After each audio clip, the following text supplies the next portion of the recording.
अस्सलामुअलैकुम viewers, welcome back to my YouTube channel. आज मैं दोबारा से हाजिर हूँ जानिसार ड्रामा की वीडियो के साथ, जहाँ गुज़िश्ता किस्त में हमें देखने को मिलता है कि फ़िज़ा की तबीयत ख़राब है।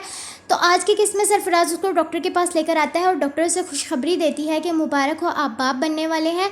वहीं सरफराज डॉक्टर से कहता है कि मुझे ये औलाद नहीं चाहिए। तो डॉक्टर से कहती है कि अगर माँ चाहे और बाप ना चाहे तो ये गुनाह होता है और इसके ख़िलाफ़ मैं आपकी कंप्लेन भी कर सकती हूँ। वही रिदा और दुआ की मुलाकात होती है और रिदा दुआ को खूब बातें सुनाती है। दुआ बेचारी उसकी जानिब देख रही होती है और आखिर पर सिर्फ यही कहती है कि मेरी बात सुनो, अगर मैंने अपने गार्ड से एक लफ्ज़ कह दिया तो तुम्हें वो इतनी दूर फेंकेंगे कि तुम आइंदा मैं जिस जगह से गुजरी होंगी उस जगह का रुख तो क्या, तुम मेरी तरफ देखना भी पसंद नहीं करोगी। रिदा कहेगी कि तुम्हारे करूर का सच नीचे ही होगा, तुम जिन हवा में उड़ रही हो बहुत जल्द उन हवाओं से गिरोगी।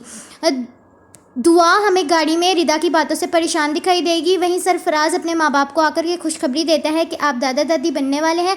तो उसका बाप कहता है ये तो बहुत खुशी की खबर है, लेकिन फ़िज़ा क्यों रो रही थी।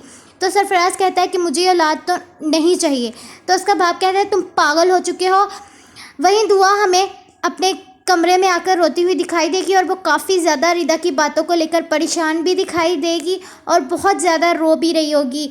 उसी दौरान में नौशेरवा आएगा और वो दुआ के पास आकर बैठेगा और दुआ को रोते हुए देखकर वो पूछेगा कि दुआ क्या हुआ है। तो दुआ से बताएगी कि आज मेरी मुलाकात रिदा के साथ हुई थी और रिदा ने मुझे ये बातें कही हैं। तो नौशेरवा कहेगा कि अगर रोने का दिल चाह रहा है तो मेरा कंधा हाजिर है, तुम रो सकती हो मेरे कंधे पर। तो अगले ही सीन में हमें ये भी देखने को मिलेगा कि दुआ खूब रोती हुई दिखाई देगी और अपने घर वालों को याद कर रही होगी। वहीं नौशेरवा उसे कहेगा कि अगर उनकी याद आ रही है, अगर रोना चाह रही हो तो एक दफ़ा रो लो, और दुआ उसके गले लगकर खूब रोएगी।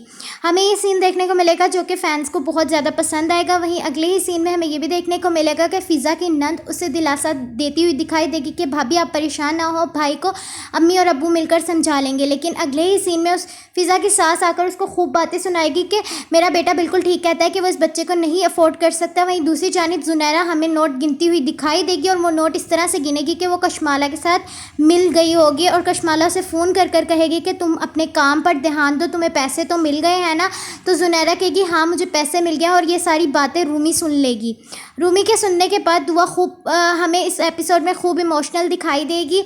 वहीं हमें ये भी देखने को मिलेगा कि वो नौशेरवा के साथ अपने दिल की तमाम बातें करेगी। वहीं अगले ही सीन में नौशेरवा हवेली के लिए निकलेगा तो दुआ को रूमी का फ़ोन आएगा और वो रूमी से बात करी होगी। तो रूमी से पूछेगी क्या तुम्हें जुनैरा का फ़ोन आया था। तो वो कहेगी हाँ कुछ दिनों पहले मुझे जुनैरा का फ़ोन आया था। तो वो कहती है क्या तुम्हें नहीं पता कि वो तुम्हें वापस लाने की बात करी है। वहीं नौशेरवा हवेली में अपने माँ बाप से मिलने जाएगा और वो कहेगा मैंने जो तजवीज़ दी थी आपने उस पर गौर किया। तो बाबा साहब कहेंगे कशमाला और बच्चे तुम्हारी जिम्मेदारी है। वहीं अगले ही सीन में हमें अगली ही किस्त में हमें ये भी देखने को मिलेगा कि नौशेरवा हवेली से वापस आता है तो जुआ जुनैरा से फ़ोन पर बात कर रही होती है, जो कि नौशेरवा सुन लेता है और जुनैरा अब देखना ही होगा कि वो